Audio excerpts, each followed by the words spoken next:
কদ জাআকুম মিনাল্লাহি নূর, এখানে নূর দ্বারা কাকে বোঝানো হয়েছে?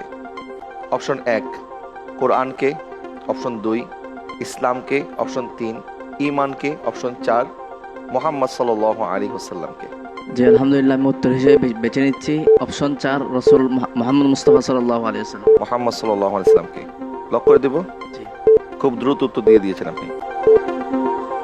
কদ জাআকুম মিনাল্লাহি নূর দ্বারা মুহাম্মদ সাল্লাল্লাহু আলাইহি ওয়াসাল্লামকে বোঝানো হয়েছে। আপনার এই উত্তরটি সঠিক হয়েছে। আলহামদুলিল্লাহ।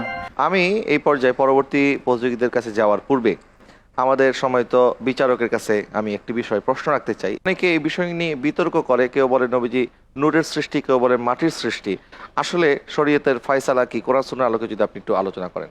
সরাসরি আল্লাহর কোরআনে এবং নবী করিম সাল্লাল্লাহু তাআলা আলাইহি ওয়াসাল্লামার হাদিসে পাকে কি ফয়সালা রয়েছে সেটা আমাদের দেখতে হবে। কদ জাআকুম মিনাল্লাহি নূর ওয়া কিতাবুম মুবিন, এই যে কোরআন কারীমের এই আয়াতে নূর দ্বারা কি বোঝানো হয়েছে বলে আপনি প্রতিযোগীকে জিজ্ঞেস করছিলেন, তিনি চমৎকার জবাব দিয়েছেন যে এখানে নূর দ্বারা নবী করিম সাল্লাল্লাহু তাআলা আলাইহি ওয়াসাল্লামকে বুঝিয়েছেন।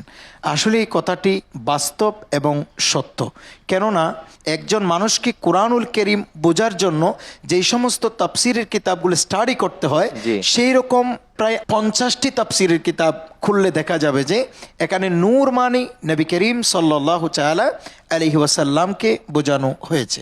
আল্লাহ পাক সুবহানাহু ওয়া তাআলা ইরশাদ করছেন, ইউরিদুনা লিউতফিউ নূরাল্লাহি বিআফওয়াহিহিম ওয়াল্লাহু মুতিম্মু নূরিহি ওয়ালাউ কারিহাল কাফিরুন। আল্লাহ পাক সুবহানাহু ওয়া তাআলা বলছেন, তারা চায় যে তাদের মুখের ফুৎকার দিয়ে আপনার নূরকে নিভিয়ে দিতে, অথচ আমি সেই নূরকে আরও বেশি প্রজ্বলিত করি, যদিও কাফিররা সেটা অনুধাবন করতে পারে না।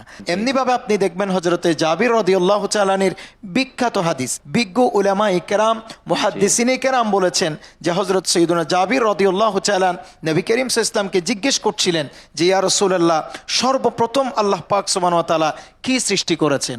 সেদিনও নবী করিম সাল্লাল্লাহু আলাইহি ওয়াসাল্লাম একই জবাব দিয়েছিলেন যে আউয়ালু খালাকাল্লাহু নূরি, সর্বপ্রথম আল্লাহ পাক সুবহানাহু ওয়া তাআলা আমি রাসূলের নূরকে সৃষ্টি করা হয়েছে, আর নূর থেকেই সব কিছুকে ক্রমান্বয়ে সৃষ্টি করা কোরআন এবং হয়েছে। সুন্নাহর আলোকে আমরা যে দলিল আদিল্লাহগুলি পাই, সেখান থেকে এটা স্পষ্ট নবীজি সাল্লাল্লাহু আলাইহি ওয়াসাল্লাম নূর, যে নূরের আলোতে গোটা জগৎ আলোকিত হয়েছে। যেহেতু আমরা সবাই আদম সন্তান, আদম আলাইহিস সালাম মাটির তৈরি, সেই জন্য আমাদেরকে মাটির মানুষ বলা হয় আদম আলাইহিস সালামের নিসবতের কারণে। দর্শক, আপনারা দেখছেন পিএইচপি